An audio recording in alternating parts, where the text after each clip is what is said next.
뉴스 시작합니다. 저는 동정민입니다. 대통령 탄핵 심판 막판 변수가 발생했습니다.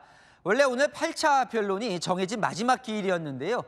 헌재가 다음 주 화요일 9차 기일을 잡았습니다.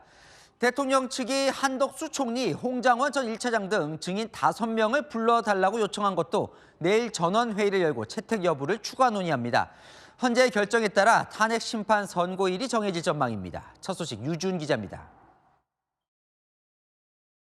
9차 기일은 2월 18일 오후 2시입니다. 오후 2시에는 지금까지 채택되었지만 증거 조사를 하지 않은 증거에 대해서 조사를 하겠습니다.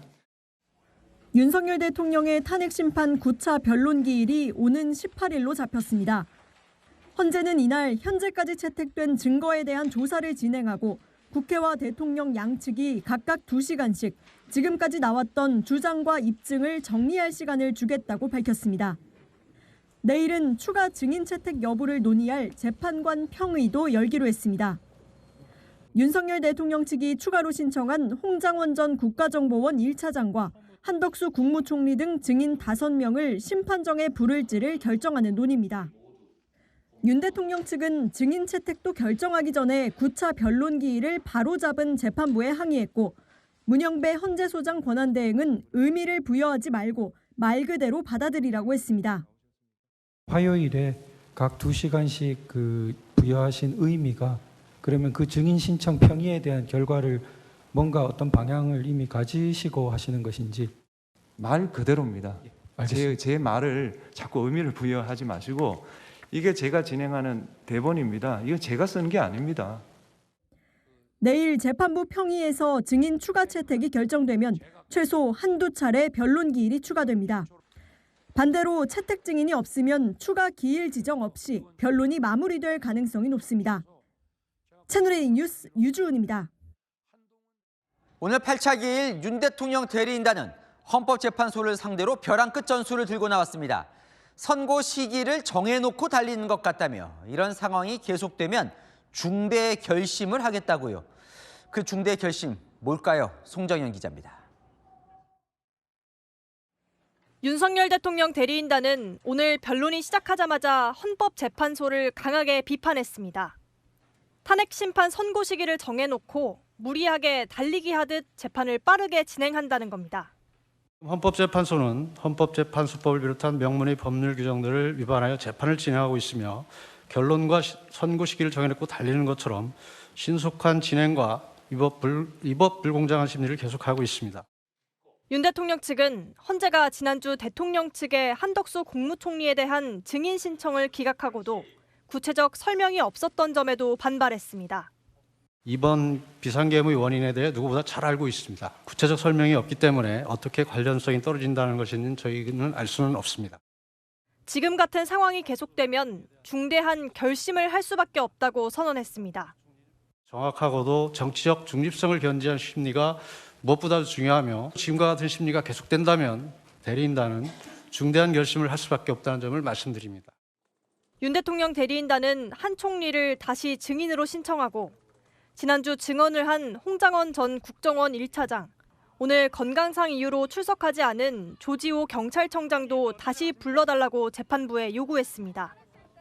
대리인단은 중대 결심이 무얼 뜻하냐는 질문에 대해 내용에 대해 논의 중이라고 답했습니다. 채널A 뉴스 송정현입니다.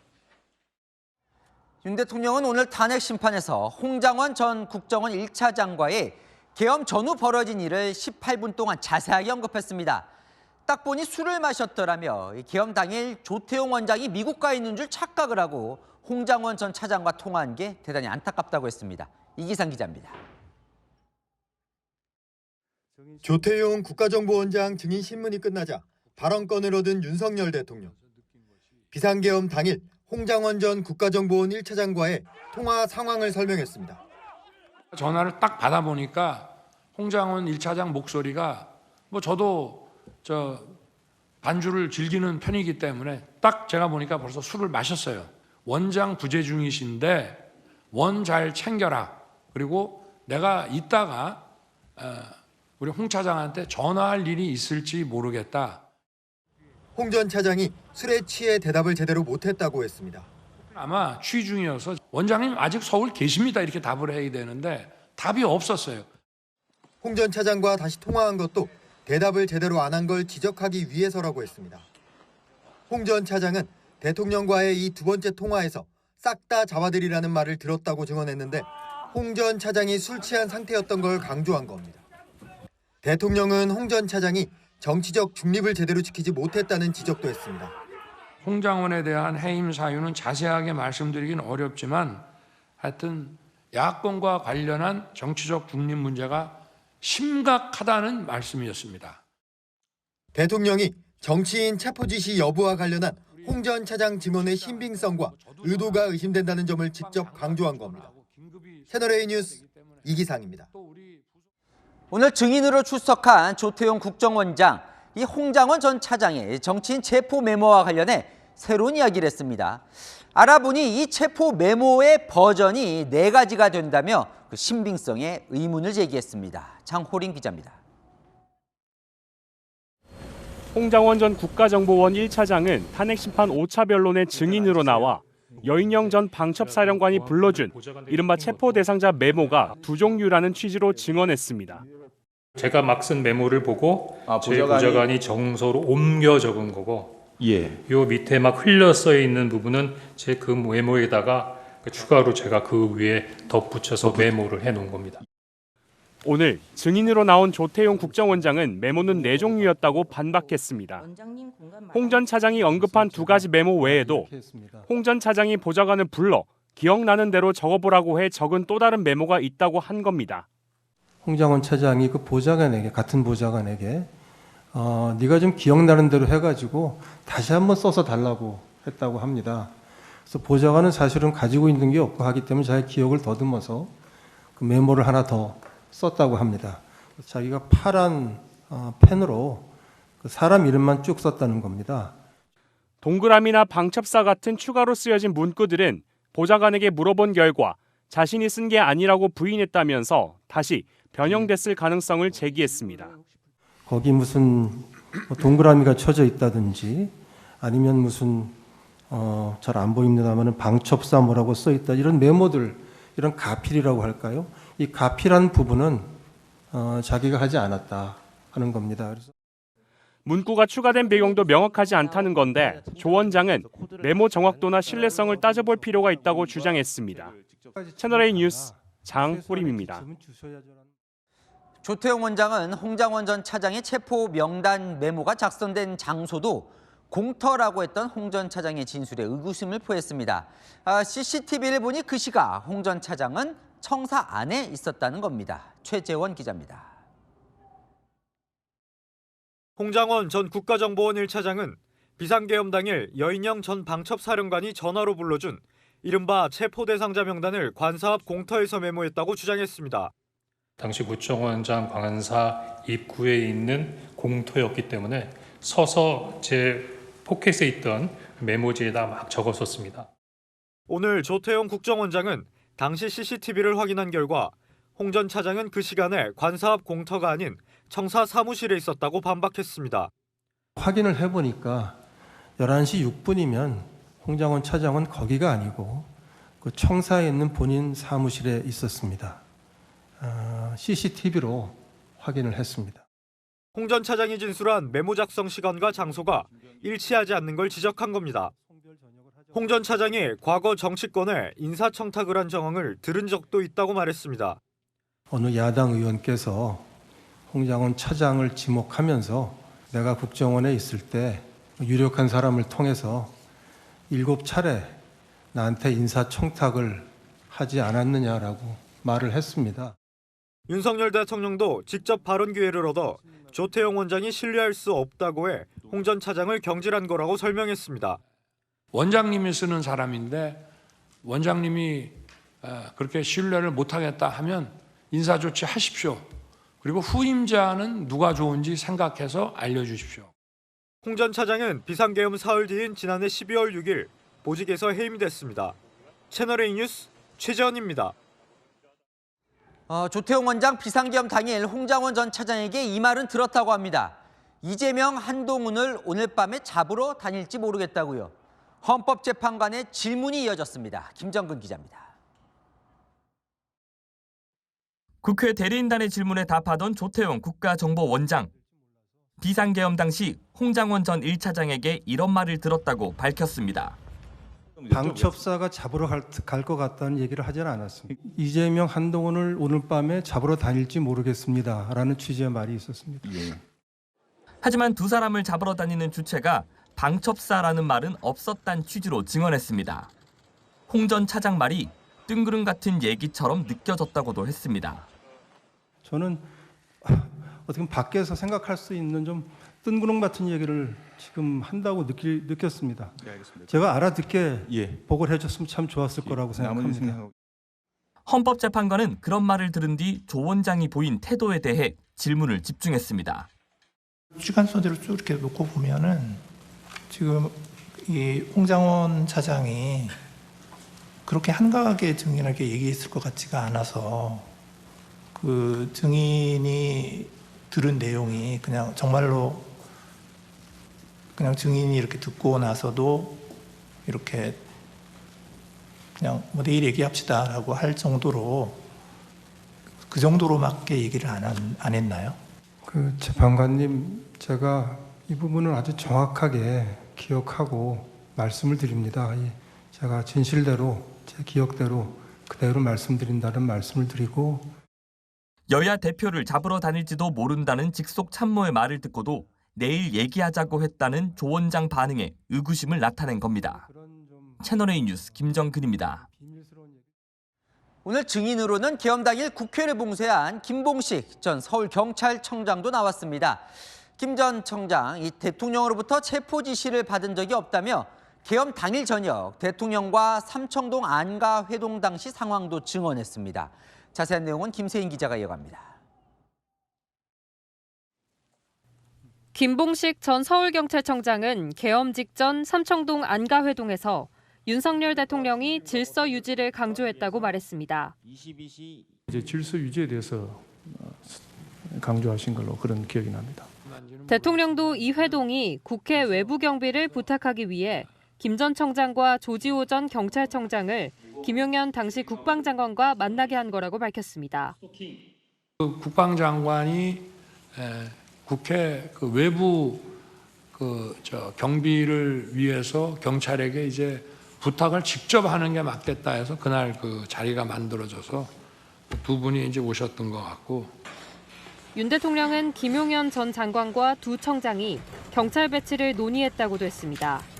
제 기억에는 종이를 놓고 장관이 우리 두 분 경찰청장하고 서울청장에게 국회 외곽의 어느 쪽에 경찰 그 경력을 배치하는 게 좋겠다라고 해서 이렇게 그림을 그리고 하는 거를 제가 봤습니다. 국회 경찰력 배치가 질서 유지 목적임을 강조한 겁니다.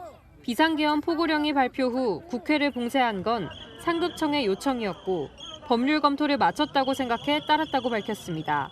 안가회동 때 받았다는 문건에 대한 국회 측 질문에는 상세한 답변을 피했습니다. 그때 A4 문건 한 장 받으셨죠? 예. 거기에도 첫 줄에 2200 국회, 그러니까 22시 국회라는 문건도 기억은 나시죠? 전체적으로 기억이 나지 않고 제가 좀 정확하게 기억이 나는 것은 2200 국회. 국회 말고 다른 장소에 대해서 얘기한 것은 없나요? 정확한 내용이 기억나지 않습니다. 기억나지 않습니다. 또 자신이 정치인 체포 지시에 관여했다는 의혹에 대해서도 그런 사실이 없다며 선을 그었습니다. 채널A 뉴스 김세인입니다. 오늘 재판관 직권으로 이 증인으로 부른 사람이 있었습니다. 바로 조성현 수도방위사령부 제1경비단장인데요. 조 단장은 당시 이진우 수방사령관이 국회 안에 있는 의원들을 끌어내라고 지시했다. 이렇게 증언했습니다. 공포탄 준비 지시도 전달됐다고요. 이민준 기자입니다. 정치인을 끌어내라 지시받은 적이 없다면서 증언을 거부한 이진우 전 수도방위 사령관. 증인은 계엄 당시 대통령 국방부 장관으로부터 누군가를 체포하라는 지시를 받은 사실이 있습니까? 없고 그다음에 그것은 더 이상 답변 드리지 않겠습니다. 예. 이 전 사령관의 부하 조성현 수방사 제1경비단장은 이진우 전 사령관이 국회의원들을 끌어내라고 명령했다고 주장했습니다. 증인은 00시 31분경부터 01시 사이에 수방사령관으로부터 국회 본청 내부로 진입해서 국회의원들을 외부로 끌어내라는 지시를 받은 사실이 있습니까? 00시 한 45분 어간인데 그렇게 임무를 부여받았고 여러 가지 과정을 통해서 그 임무는 변경되었습니다. 조 단장은 당시 지시가 위법하다고 판단해 재검토를 요청했다고도 했습니다. 하지만 구체적 단어는 기억나지 않는다고 말했습니다. 4명이 들어가서 1명씩 드러내라 하거나 문을 부수고 들어가서 끄집어내라, 체포하라, 총 이런 얘기들은 단어는 기억이 나나요? 제 기억상으로는 그런 단어를 들은 기억은 없습니다. 당시에는 없는 것으로 저는 기억하고 있습니다. 조 단장은 이 전 사령관이 공포탄을 챙기라고 지시했다고도 말했습니다. 채널A 뉴스 이민준입니다. 윤 대통령 그동안 헌재에서 김용현, 이상민 전 장관을 상대로 직접 신문하기도 했었죠. 오늘 나온 조태용 국정원장도 신문하려고 하자 문영배 헌법재판소장 권한대행이 막아섰습니다. 대통령 대리인단이 항의를 했는데요. 문 대행은 왜 막아선 걸까요? 이세하 기자입니다. 윤석열 대통령 측이 탄핵 심판 중인 조태용 국가정보원장을 대통령이 직접 신문하게 해달라고 요청합니다. 문영배 헌법재판소장 권한대행은 대통령이 질문을 적어서 대리인에게 주라고 말합니다. 이 부분에 대해서는 피청구인 본인이 누구보다 잘 아는 부분이라 한두 가지만 직접 여쭙게 해주십시오. 적어 주십시오. 적어서 할 문제가 아니라 제가 좀 본인이 직접 물을 수는 없게 돼 있습니까? 규정상? 윤 대통령이 규정에 대해 문의하자 대통령 대리인단도 문 권한대행에게 근거를 요구합니다. 법적 근거를 들어주십시오. 법적 근거는 소송지휘권 행사입니다. 잘 알겠습니다, 재판장. 네, 문 권한대행은 재판부의 만장일치 의결이라며 직접 신문을 허용하면 불공정 재판이 우려된다고 밝혔습니다.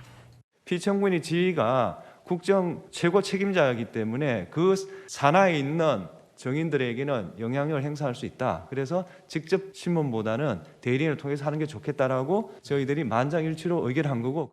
문 권한대행은 설명 과정에서 탄핵 심판 피청구인인 윤 대통령을 형사재판 피고인으로 잘못 불렀다가 정정하기도 했습니다. 다만 피청구인이 아니고 피청구인입니다.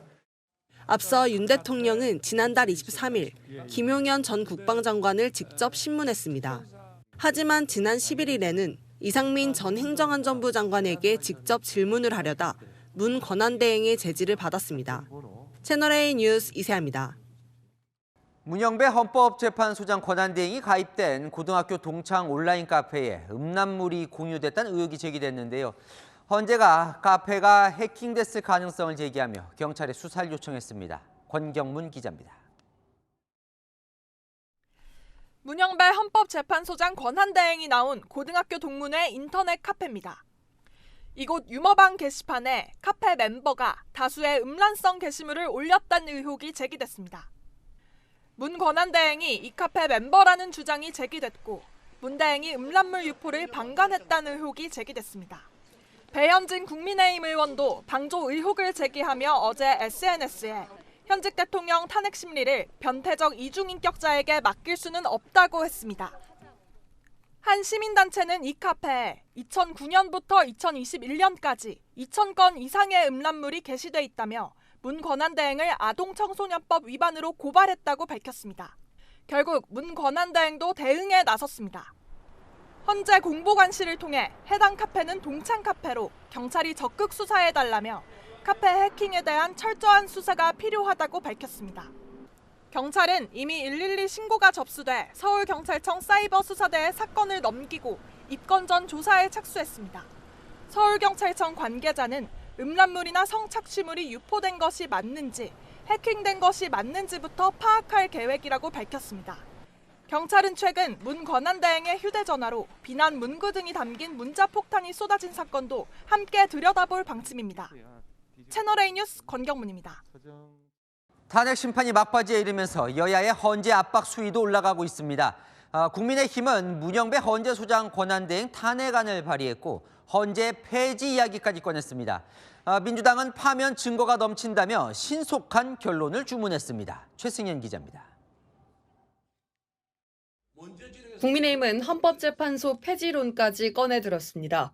홍준표 대구시장은 SNS에 박근혜 전 대통령 탄핵 심판을 거론하며 이번에도 똑같은 사태가 일어난다면 개헌 시 헌재를 폐지하고 대법원에 헌법심판부를 두자는 주장이 나올 수 있다고 했습니다. 김기현 의원도 헌재가 지금처럼 편향적인 졸속 심리를 계속해 나간다면 광장의 국민은 저항권을 행사할 것이라고 말했습니다. 헌법재판소는 앞으로 헌재 존폐 논쟁으로까지 이어질 수 있는 사태가 발생하지 않도록 적법 절차에 따라서 가장 공정하고 신중하게 재판을 해주길 바랍니다. 반면 민주당은 헌재를 향해 신속한 결론을 압박했습니다. 재판정에 뻔뻔하게 앉아있는 그 얼굴을 보는 것 자체가 고역입니다. 헌재가 신속한 파면으로 대한민국 정상화를 앞당기길 당부드립니다. 신속한 파면 결정만이 대한민국을 안정시키는 유일한 길임을 강조드립니다. 민주당은 늦어도 3월 초에는 탄핵 심판 선고가 이뤄질 전망이라고 말했습니다. 국회 측 변호인단은 헌재 신뢰에 흠집을 내려 한다며 대통령 측을 비판했습니다. 채널A 뉴스 최승현입니다. 아는 기자 법조팀 김지훈 기자 나와 있습니다. 오늘 탄핵 심판에서 핵심 변수로 부상한 인물이 있어요. 네, 바로 홍장원 전 국가정보원 1차장입니다. 윤 대통령이 직접 전화해서 자신에게 이번 기회에 싹 다 잡아들여라 이렇게 지시했다거나 여인형 방첩사령관에게서 체포 대상자 명단을 전달받았다고 증언했었죠. 저 대통령 좋아했습니다. 시키는 거 다 하고 싶었습니다. 근데 그 명단을 보니까 그거는 안 되겠더라고요. 대통령 측은 오늘 홍 전 차장 상관인 조태용 국정원장을 증인으로 불러서요. 홍 전 차장 진술의 신빙성을 집중적으로 공격했습니다. 앞서 보셨듯 체포 명단 작성 경위나 국정원장 보고 여부 등 사실관계가 기존 진술과 다르다고 지적했고요. 윤 대통령까지 나서서 홍 전 차장의 정치적 편향성을 지적했죠. 홍 전 차장은 이미 지난주 헌재 증인신문을 마쳤는데요. 대통령 측이 홍 전 차장 따져볼 게 많다면서 다시 증인으로 불러달라고 했습니다. 홍 전 차장이 다시 헌재 증인석에 설지는 내일 재판관 평의 결과에 달려 있습니다. 대통령 측은 왜 이렇게까지 이 홍 전 차장에 집중하는 걸까요? 대통령 측은 신속 재판, 이것보다 충실한 재판을 강조해왔잖아요. 오늘 홍 전 차장 진술과 엇갈리는 국정원장 증언이 나온 만큼 마지막까지 윤 대통령의 불리한 증언은 배척해보려는 의도로 풀이가 됩니다. 당초 헌재가요, 8차 변론 기일인 오늘 아침까지도 추가 기일을 안정해놨다가요, 오후 들어서야 9차 변론 기일을 다음 주 화요일로 추가 지정했잖아요. 이 영상 증거를 재생하거나 국회와 대통령 측 입장 낼 기회를 준다는 건데, 만약 내일 홍 전 차장 증인 채택이 되면요, 조태용 원장이 주장했던 4개의 메모, 이 부분도 집중 질의가 이루어질 걸로 보입니다. 다만 홍 전 차장을 추가로 부르면요, 하루나 이틀 정도 변론 날짜가 늘어날 수는 있는데요. 탄핵 심판 선고 일정이 크게 바뀔 정도의 변수는 아니란 분석도 나옵니다. 오늘 대통령 측의 이 말이 궁금하던데, 헌재가 이대로 계속 가면 대리인단은 중대 결심을 할 수밖에 없다. 뭘까요, 이 중대 결심은? 대통령 측 대리인단에 물어봤습니다. 논의 중이라고 하면서 확답은 안 해줬는데요. 예상은 해볼 수 있습니다. 지난 2017년 박근혜 전 대통령 탄핵 심판 때도 대리인단이 했던 말이거든요. 당시는 대리인 전원 사퇴 가능성이 거론됐습니다. 헌법재판소법을 보면 이런 방법이 거론되는 이유 이해가 가실 텐데요. 변호사 선임을 안 하면 심판 수행을 하지 못한다고 명시돼 있거든요. 하지만 헌재에 물어보니까요, 이 법 조항은 피청구인, 그러니까 이번 탄핵 심판에선 윤 대통령 입장에 해당되는 조항은 아니라고 설명했습니다. 선고 시점이 늦춰지거나 재판이 지연되는 효과는 사실상 기대하기 힘든 거죠. 그렇다면 더 궁금해지는데요. 이 중대 결심 이야기를 왜 꺼낸 걸까요? 오늘 대통령 측이 미리 준비한 입장문에서 부연 설명을 하기는 했습니다. 헌재가 선고 시기를 정해놓고 달리는 듯 하다면서요. 위법하고 불공정한 심리 이렇게 불만을 드러냈거든요. 헌재가 대통령 측의 한덕수 국무총리를 증인 신청도 기각하고요. 또 22대 총선의 실제 투표자 수와 당일 투표자 명단이 같은지 검증해달라는 신청을 기각한 사례도 들었습니다. 한 총리는 당시 국정 2인자로 계엄 선포 상황을 잘 알고 있고 또 투표자 수 검증도 부정선거 의혹을 확인할 핵심인데 무슨 이유로 기각하고 있냐면서 반발한 겁니다. 궁금해집니다. 어쨌건 대통령 측은 뭘 노리는 걸까요? 속내가 뭘까요, 지금? 결과적으로요. 이번 탄핵 심판 하자투성이라는 기록을 남기려는 걸로 보입니다. 만약 헌재가요 대통령 파면 결정을 내린다고 해도요 정치적으로 불복할 수 있는 근거를 쌓는 거란 분석도 있습니다. 헌재의 법적 결론이 어떻든 이런 근거들로 역사적 평가를 달리 받겠다는 의도로도 볼 수 있습니다. 네, 잘 들었습니다. 하는 기자 김지윤 기자였습니다. 정치권에선 대통령 탄핵 심판 핵심 증인들을 두고 회유 공방이 벌어졌습니다. 국민의힘은 민주당이 곽종근 전 특수전사령관을 회유했다며 김현태 707 특임단장의 증언을 추가로 공개했는데요. 곽 전 사령관이 민주당 가스라이팅을 당했다고 생각한다는 겁니다. 이세진 기자입니다. 국민의힘은 곽종근 전 사령관이 민주당으로부터 가스라이팅 당했다고 생각한다는 김현태 단장의 추가 증언을 공개했습니다. 사령관한테 이미 대세는 기울었다. 지금 말해야 한다고 했어요. 사령관이 가스라이팅을 당했을 수도 있겠다는 생각을 지금도 하고 있다라고 김현태 단장이 얘기를 한 거예요. 자신이 지난해 12월 계엄 이후 국회 국방위 정회 때 박범계, 부승찬 민주당 의원 그리고 곽 전 사령관과 함께 있었는데 대세는 기울었다는 민주당 의원들 말에 곽 전 사령관이 가스라이팅 된 걸 목격했다는 겁니다. 점심을 먹고 여기 계신 곽종근 전 특전사령관이 보자고 해서 국회 모처에서 만났습니다. 오늘 저에게 공익신고를 했습니다. 의결 정족수가 아직 다 안 채워진 것 같다. 빨리 문을 부수고 들어가서 안에 있는 인원들을 끄집어내라. 국민의힘은 위증교사라고 비판했습니다. 지금 거론되는 의원들만도 4명입니다. 김병주 의원, 박범계 의원, 부승찬 의원의 입장이 무엇인지 묻고 싶습니다. 민주당과의 검은 커넥션, 기획서를 의심하는 것이 더 합리적인 판단이라고 할 것입니다. 원희룡 전 장관은 공작에 참여한 민주당 의원들을 즉시 조사해야 한다고 했습니다. 채널A 뉴스 이세진입니다. 민주당은 새빨간 거짓말이라고 반발했습니다. 오히려 성일종 의원이 김현태 단장을 회유한 거 아니냐고 맞섰는데요. 두 번 더 열기로 한 내란 국조특위 청문회 증인 명단에서 김 단장을 제외했습니다. 구자준 기자가 보도합니다. 여당은 김현태 707 특수임무단장을 내란 국조특위 청문회 증인으로 불러야 한다고 주장했습니다. 707 팀단장이 성일종 국방위원장에게 곽종근 사령관이 민주당의 조직적 회유를 당한 사실을 공개를 했습니다. 김현태를 증인으로 채택하면 안 되겠네요. 국정조사 청문회장을 난장판으로 만들 그런 계산으로 지금 김현태 부르자 하는 건데. 민주당이 정쟁용이라며 제외하려 하자 여당은 반발했습니다. 김현태 증인은 여야가 동시에 신청했는데 어제 폭로 이후 갑자기 빠졌다는 겁니다.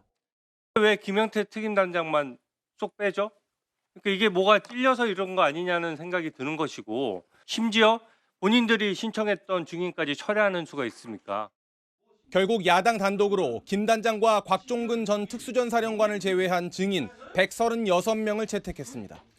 곽 전 사령관 회유 의혹 당사자로 지목된 김병주 민주당 의원은 완벽한 거짓말이라고 반박했습니다. 회유했다고 하는데 이것은 완벽히 거짓말입니다. 계속 면책특권에 숨어갖고만 얘기하고 있는 거죠. 오히려 성일종 국방위원장이 김 단장을 회유했다며 위원장직 사퇴를 요구했습니다. 증인의 발언을 오염시킬 수 있는 매우 부적절한 행위입니다. 있을 수 없는 일입니다. 명백한 회유 정황입니다. 박범계 의원은 성 위원장을 향해 김 단장과의 대화 녹취록을 공개하라고 요구했습니다. 채널A 뉴스 구자준입니다. 네, 저희 스튜디오와도 멀지 않은 청계광장에서 윤석열 대통령 국민변호인단 출범식이 진행 중입니다. 현장에 취재기자 나가 있는데요. 최다함 기자, 참가자들 얼마나 모였습니까? 이곳 청계광장은 태극기와 성조기를 든 참가자들로 가득합니다. 경찰 추산 약 3,000명이 모였는데요. 이들은 지키자 자유 대한민국, 대통령 국민변호인단이라는 팻말을 들고 구호를 외치고 있습니다. 역사 강사 전한길 씨가 무대에 오르자 분위기는 정점에 달했습니다. 전한길 씨는 윤 대통령 석방을 촉구하며 헌법재판소가 불공정하다고 비판하는 연설을 약 40분 동안 했습니다. 참가자들은 전한길 씨 발언에 박수와 환호로 답했습니다. 국민변호인단은 출범 선언문에서 대통령의 정당한 비상조치를 적극 지지한다면서 보수와 진보를 넘어서 진실과 거짓의 싸움이다라고 강조했습니다. 전 세대를 아우르는 자유를 향한 운동을 펼친다며 윤석열 대통령과 함께 범국민적으로 싸워나갈 것을 굳은 결의로 다짐한다고 밝혔습니다. 국민변호인단장 석동현 변호사가 밝힌 국민변호인단 가입자는 15만여 명입니다. 이 중 2030 세대가 36%이며 30대가 26%로 가장 많다는 게 국민변호인단 설명입니다. 그러면서 대통령을 지지하는 계층이 청년 중심으로 변화하고 있다고 주장했습니다. 행사는 청년 연설과 대통령 메시지 전달 등을 한 뒤 밤 9시쯤 종료될 예정입니다.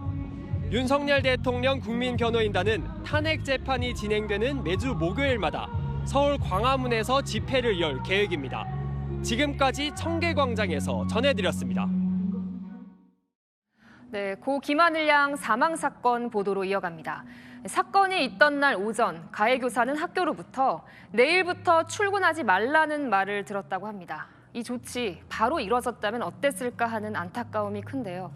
교육부가 긴급 대응팀 도입을 검토합니다. 김민환 기자입니다. 지난 10일 오전 교육지원청 장학사가 해당 학교에 현장 조사를 나갔습니다. 동료 교사에게 폭력을 행사한 가해 교사를 조사하기 위해서입니다. 이후 장학사는 학교에 해당 교사에게 내일부터 출근하지 않도록 권유하라고 했고 학교 측도 가해 교사에게 이같이 전한 것으로 파악됐습니다. 영가든 병가든 권유를 해서 쓰도록 해라. 병휴직을 좀 적극 권장해가지고 휴직을 할 수 있도록. 하지만 이런 내용을 전달받은 가해 교사는 같은 날 오후 범행을 저질렀습니다. 교육부가 재발 방지를 위해 교사를 학교에서 즉각 분리할 수 있는 긴급 대응팀 구성을 검토하고 있습니다. 정신건강 전문가 등이 정상적인 직무 수행이 어려운 교사를 판별하고 긴급 조치를 내려 곧바로 분리하겠다는 겁니다. 교원이 폭력성 등으로 특이 증상을 보였을 때 긴급하게 개입할 수 있는 방안을 강구하겠습니다. 또 정신질환 등으로 교직 수행이 어려운 교원에게 직권휴직 등 조치를 할 수 있는 법 개정도 추진합니다. 채널A 뉴스 김민환입니다. 요즘 금값이 끝을 모르고 오르면서 금 투자 열기도 뜨거운데요. 1,600만 원에 달하는 육박하는 골드바 대신 2만 원 정도로 할 수 있는 금 투자가 인기라고 합니다. 김태우 기자가 취재했습니다. 나날이 치솟는 금값에 골드바 품귀 현상까지 벌어지고 있습니다. 이 100g짜리 골드바 한 개에 1,600만 원에 육박하면서 금 현물 투자도 큰 부담이 되고 있는데요. 상황이 이렇게 되자 적은 돈으로도 금에 투자할 수 있는 금 관련 금융 상품이 인기를 끌고 있습니다. 금 시세를 기준으로 주식처럼 거래가 가능한 펀드, 금 ETF가 대표적입니다. 2만 원 안팎이면 한 주를 살 수 있습니다. 국내 거래 1위를 기록한 한 금 ETF 상품은 올 연초 이후 수익률이 24.51%에 달하는데 같은 기간 코스피 수익률의 약 4배에 달합니다. 그러다 보니 어제 하루에만 개인 순매수 자금 120억 원이 유입됐습니다.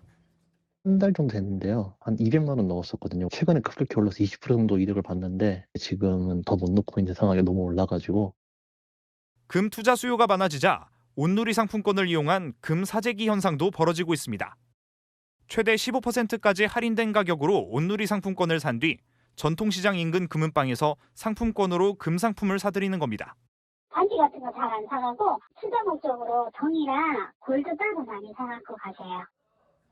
이런 금 사재기는 금값 상승을 부추기는 요인으로 꼽히면서 온누리 상품권 사용을 금지하는 금은방이 늘고 있습니다. 당분간 금값 상승에 제동을 걸 요인이 보이지 않으면서 실물 금뿐 아니라 금 관련 금융상품 투자 열기도 계속될 전망입니다. 채널A 뉴스 김태우입니다. 에어부산 여객기 화재를 계기로 다음 달부터 비행기 안에선 보조 배터리 충전이 금지됩니다. 어떻게 바뀌는 건지 임종민 기자가 알아봤습니다. 다음 달부터 시행되는 기내 안전관리 강화 방안입니다. 보조 배터리의 반입 규정이 강화된 것이 핵심입니다. 기내 반입을 위해서 지퍼백이나 절연 테이프 등을 사용해야 하고 탑승 후에도 선반에는 보관할 수 없습니다. 다음 달부터 기내에 들고 간 보조 배터리의 경우 사용은 가능하지만 직접 충전은 금지됩니다. 그러니까 내 스마트폰 충전을 위해서 이렇게 사용이 가능하지만 보조 배터리 자체를 기내 의자에 설치된 USB 포트에 연결하거나 다른 배터리로 충전하는 것은 안 됩니다.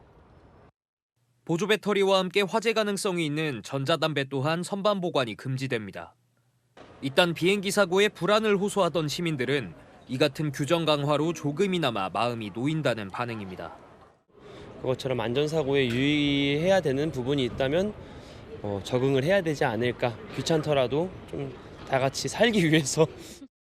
국토부는 이번 에어부산 화재 사고의 원인이 보조 배터리로 최종 규명될 경우 기내 반입 수량 제한 등을 추가로 검토할 예정입니다. 채널A 뉴스 임종민입니다. 지난해 우리 산의 사시사철을 만끽하기 위해 국립공원을 찾은 사람이 4천만 명이라고 합니다. 그중 가장 많이 간 곳은 어디였을까요? 이현재 기자입니다. 북한산 탐방로 옆 맑은 계곡물을 보니 가슴까지 시원해집니다. 단풍 명소로 꼽히는 내장산은 가을마다 오색빛깔 향연이 펼쳐지고 덕유산 향적봉은 눈으로 뒤덮여 구름 위를 걷는 듯합니다. 지난해 국립공원 탐방객 수가 코로나19 이후 5년 만에 4천만 명대를 회복했습니다. 탐방객 수 1위는 북한산입니다. 눈이 그냥 뽀드득 하면서 어린애가 설레이는 가슴 걷듯이 지금 오늘 걷고 내려오는 길입니다. 접근성도 좋고 탐방로도 다양해 지난해 700만 명 가까이 찾았습니다. 이곳은 북한산 국립공원입니다. 이렇게 길이 평평한 무장의 탐방로가 조성돼 있어 눈길에도 유모차를 밀고 갈 수 있을 정도입니다. 2위는 경주 국립공원으로 약 380만 명이 방문했고 지리산 국립공원이 그 뒤를 이었습니다. 무장의 탐방로와 하늘 전망대 같은 탐방시설을 62곳 더 만들면서 인기를 끌어올렸습니다. 2023년 5월부터 문화재 관람료를 폐지하면서 사찰 방문객도 크게 늘었습니다. 국립공원공단은 무장의 탐방로, 야영장, 생태 탐방원 등 탐방시설 30개소를 2027년까지 추가 조성하겠습니다.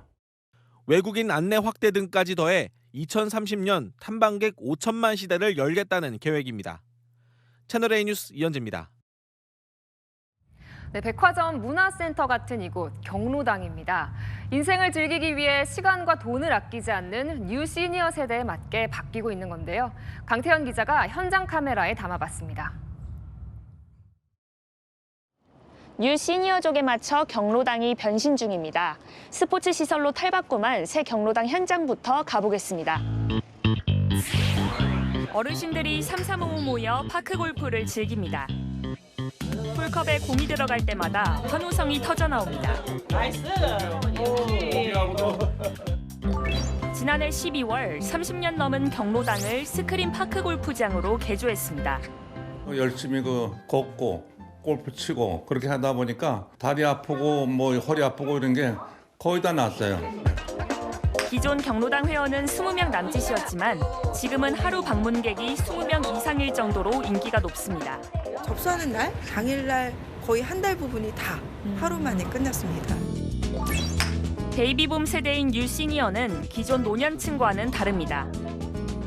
자신의 건강과 외모에 투자하고 하고 싶은 일을 합니다. 디지털 기기도 적극 이용합니다. 부산시가 빈 역사를 활용해 만든 뉴 시니어 공간에도 이런 특징이 반영됐습니다. 인지능력 향상에 도움이 되는 디지털 기기가 배치돼 있고 유튜브 촬영 공간도 있습니다. 120평의 부지에서 운영 중이고요. 현재 여기 수용할 수 있는 인원은 총 120분 정도. 다양한 동아리 활동은 사회 공헌으로 이어져 삶의 활력을 잃지 않도록 도와줍니다. 우리 동아리가 가서 음악 연주를 해드렸죠. 그래서 너무 좋아하셨어요. 그래서 앞으로 그런 봉사활동을 기회가 된다면 많이 하고 싶습니다. 또 다른 시니어 센터. 이렇게 날마다 다른 프로그램이 열리는데 오늘은 발레 수업이 한창입니다. 어르신들이 토슈즈를 신고 기본 동작을 익힙니다. 지금까지 해보고 싶었지만 한 번도 참여하지 못했던 부분의 그 환상을 가지고 계신 부분을 그대로 가지고 오셔가지고 하실 때 너무 행복해하세요. 무료할 때면 로봇과 바둑을 둘 수 있습니다. 대국을 시작합니다. 발음을 빨리빨리 하네요. 그래도 실력도 꽤 좋네요. 2023년 경로당 이용률은 15년 전의 절반 수준. 뉴시니어를 잡기 위한 경로당의 변화가 거듭되고 있습니다. 현장 카메라 강태현입니다. 트럼프 미국 대통령이 러시아와 우크라이나의 두 정상과 연달아 통화하며 종전 논의에 나섰습니다. 3년 동안 수많은 사상자를 낳은 우크라이나 전쟁이 변곡점을 맞게 될지 국제사회가 주목하고 있습니다. 서주희 기자가 전합니다. 도널드 트럼프 미국 대통령이 현지 시각 어제 러시아 우크라이나 정상과 연이어 통화하면서 우크라이나 전쟁 종전 논의에 본격 시동을 걸었습니다. 미국과 러시아 정상이 공식적으로 통화 사실을 인정한 건 약 3년 전 전쟁 발발 이후 처음입니다. I think President Putin wants peace and President Zelensky wants peace. 양측과 훌륭한 통화를 마쳤다면서도 볼로디미르 젤렌스키 우크라이나 대통령이 휴전 조건으로 내건 나토 가입과 영토 보전에 대해선 부정적인 시각을 내비쳤습니다. I don't think it's practical to have it personally. Would you support Zelensky ceding territory or exchanging territory in any agreement to end the war? Well, he's going to have to do what he has to do. 현재 러시아는 우크라이나 영토의 5분의 1 이상을 점령하고 있는데 우크라이나는 현 상황을 받아들일 수 없다는 입장입니다. 트럼프가 사실상 푸틴의 손을 들어줬다는 평가가 나오는 가운데 CNN은 러시아에 유리한 합의를 하는 것은 재앙적이라고 비판했습니다. 푸틴과 90분간 통화한 트럼프는 푸틴과의 첫 대면 회담 가능성도 시사했습니다. 장소는 미국과 러시아 모두와 친밀한 사우디아라비아를 언급했는데 시기에 대해선 말하지 않았습니다. 채널A 뉴스 서주입니다. 유독 달고 맛있는 한국 딸기. 까다로운 뉴요커들의 입맛을 사로잡았습니다. 죽기 전에 한국 딸기를 맛봐서 행복하다는 반응도 나왔는데요. 뉴욕에서 조아라 특파원이 취재했습니다. 뉴욕 맨해튼에서 열린 한국 딸기 홍보 행사. 현지 농산품 바이어와 식당, 베이커리 관계자들이 모였습니다. 새콤달콤한 한국 딸기의 맛에 놀란 모습입니다. And I'm so happy. I taste this strawberry like before I die. You know, this is like my number one by far. I want them to keep going, and please produce more, so all the world can like taste it. 한국 딸기가 뉴요커들의 까다로운 입맛을 맞추기에 충분하다는 반응입니다. I definitely think like high-end caterers and country clubs, that would be a big market for them because they're always looking for something that's exciting and different.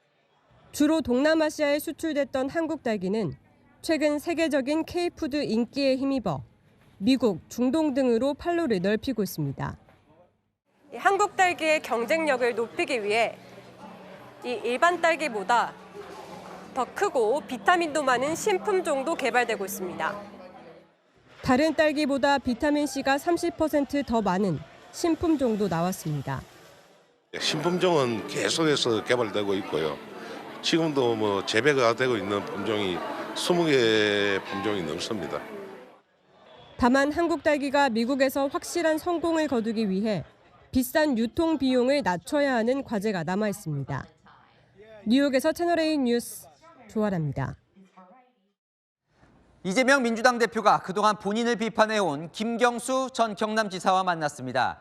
이 대표는 백지장도 만들면 낫다고 손을 내밀었고 김 전 지사는 팬덤 정치 폐해를 극복해야 한다는 쓴소리를 했습니다. 이상원 기자입니다. 이재명 더불어민주당 대표와 김경수 전 경남지사가 웃는 얼굴로 두 손을 맞잡습니다. 최근 연일 이 대표를 향한 비판 수위를 높이고 있는 김 전 지사를 향해 이 대표는 통합을 강조했습니다. 이게 백지장도 맡으면 낫다는데 정말 우리 민주당이 더 크고 더 넓은 길을 가야 될 것 같아요. 지사님의 지적이 완벽하게 옳습니다. 내란 극복을 위해 동의하는 모든 세력이 힘을 합칠 필요가 있다며 헌정수호 대연대도 언급했습니다. 김 전 지사는 김대중 전 대통령은 자신을 죽이려 했던 세력과도 손을 잡았다며 정권 교체를 못하면 역사의 죄인이라고 말했습니다. 이 대표 강성 지지층을 겨냥한 발언도 했습니다. 팬덤 정치의 폐해도 극복해야 됩니다. 팬덤이 문제가 아니라 우리 당의 시스템이 문제라고 생각합니다. 온라인 중심의 소통 구조는 반드시 극단화로 가기 마련입니다. 약 70분간 이어진 비공개 대화에서 두 사람은 개헌에 대해 다른 의견을 보였습니다. 원포인트 개헌, 2단계 개헌 관련해 가지고 지속적으로 말씀하셨고 대표께서는 다만 지금은 그 내란 극복에 집중해야 될 때다. 김 전 지사 측은 당내 여러 의견이 수렴될 수 있는 구조를 갖추면 좋겠다고 말했다고 전했습니다. 채널A 뉴스 이상원입니다. 비명계가 첫 세력화에 나섭니다. 희망과 대안 포럼을 다음 주 출범하는데요. 출범식에는 이재명 대표를 제외한 야권 주자들이 대거 출동합니다. 이서영 기자입니다. 비명계가 주도하는 새 플랫폼 희망과 대안 포럼이 오는 18일 공식 출범합니다. 비명계 전직 의원 모임 초일회 간사 양기대 전 의원이 공동 대표를 맡습니다. 창립식에는 김부겸 정세균 전 국무총리, 김동연 경기지사, 김두관 박용진 전 의원 등 비명계 야권 잠룡들이 대거 출동합니다. 일부에서는 이재명 대표님도 초청을 하라고 하는데 다음에 또 어떤 기회가 있을 때는 모르지만 지금은 이번 초청 안 했습니다. 양 전 의원은 이 대표로 정권 교체가 가능한지 의구심이 커지는 게 현재 상황이라며 제3정당은 전혀 생각하지 않고 있다고 선을 그었습니다. 김동연 지사는 오늘 광주를 찾아 이재명의 민주당이 아닌 더 큰 민주당을 만들어야 한다고 강조했습니다. 광주 시민 여러분들께서 우리 민주당으로 정권 교체가 가능하겠느냐 하는 우려가 큰 것으로 알고 있습니다. 최재성 전 청와대 정무수석도 이재명 카드로 정권 교체를 안정적으로 한다고 대답하기 어려운 상황이라고 말했습니다. 비명계 인사는 희망과 대안 포럼에 유인태 전 국회 사무총장 등 야권 원로들이 합류하면 목소리가 더 커질 것이라고 말했습니다. 채널A 뉴스 이서영입니다. 민주당이 명태균 씨로 여권 몰아치기를 시작했습니다. 명 씨 국회 출석에 특검법까지 명 씨 측도 뭔가 폭로를 암시하고 있는데요. 여당은 위헌 소지가 가득한 자객 특검이라며 반발했습니다. 이준성 기자입니다. 더불어민주당이 명태균 몰아치기를 시작했습니다. 19일 국회 법사위에 명태균 씨를 불렀고 20일 명태균 특검법 본회의 처리를 예고했습니다. 국민의힘을 향해 죄 없으면 수용하라고 압박했습니다. 국민의힘이 떳떳하다면 반대할 이유가 전혀 없습니다. 명 씨가 지난 대선 직후 원희룡 전 장관을 인수위에 추천했다고 주장하는 녹취도 공개했습니다. 원희룡이는 고맙다 해야 돼. 원지사가 인수위에 이름이 있었나 없었는데 저번에 내가 추천하고 다 해갖고. 명 씨 변호인은 황금폰을 포렌식하니 저장된 전현직 국회의원이 140명이 넘는다고 압박했습니다. 여당은 조기 대선 내내 명태균 특검을 하겠다는 불순한 의도라고 비판했습니다.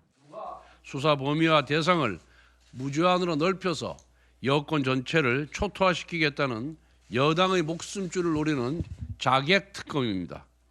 원 전 장관은 원희룡이 대통령 인수위에 누구 추천으로 갈 사람이냐며 택도 없는 기획 공작이라고 반박했습니다. 명 씨 측은 건강상 국회 출석은 어렵지만 구치소 현장 청문회엔 응하겠다는 의사를 밝혔습니다. 채널A 뉴스 이준성입니다. 숙명여대가 김건희 여사 석사 논문 관련해 표절로 잠정 결론을 내렸죠. 오늘 0시가 김 여사가 이의 신청을 할 수 있는 마감 시한이었는데요. 이의 제기를 하지 않았습니다. 강보인 기자의 단독 보도입니다. 숙명여자대학교 연구윤리진실성위원회가 김건희 여사 측의 석사 논문 표절 잠정 결론 이의 신청 마감 시한으로 제시한 건 오늘 자정까지였습니다. 하지만 김 여사 측은 끝까지 아무런 조치를 하지 않았습니다. 정치권에선 사실상 학위 취소라며 숙명여대를 압박하고 나섰습니다. 일단은 이제 이 학위가 분명히 취소될 것이고요. 이 후속 조치에 대해서도 성실하게 숙명여대가 임하여 주실 것을 요청하는 바입니다. 1999년 김 여사의 석사 논문으로 파울 클레의 회화 특성에 관한 연구가 주제인데 여기에 등장하는 표현 등이 4년 먼저 나온 파울 클레의 번역서를 베꼈다는 의혹을 받고 있습니다. 학교가 너무 표절률을 안 알려줘가지고 이게 어떻게 징계를 내릴지 알 수가 없는 상황이라서. 논문 표절로 확정되더라도 학위 취소로 바로 이어지는 건 아닙니다. 심의를 통해 징계 수위를 정하는데 최고 수위인 논문 철회면 학위가 박탈되지만 수정 요구 등으로 결정되면 김 여사에게 아직 기회가 있습니다. 또 숙명여대 측은 김 여사가 논문을 쓴 시점이 1999년인 만큼 현행 학위 취소 규정을 소급 적용할 수 있는지도 따져봐야 한다는 입장입니다. 채널A 뉴스 강보인입니다. 오늘은 모처럼 파란 하늘 볼 수 있었습니다. 전국이 맑고 대기질도 깨끗했는데요.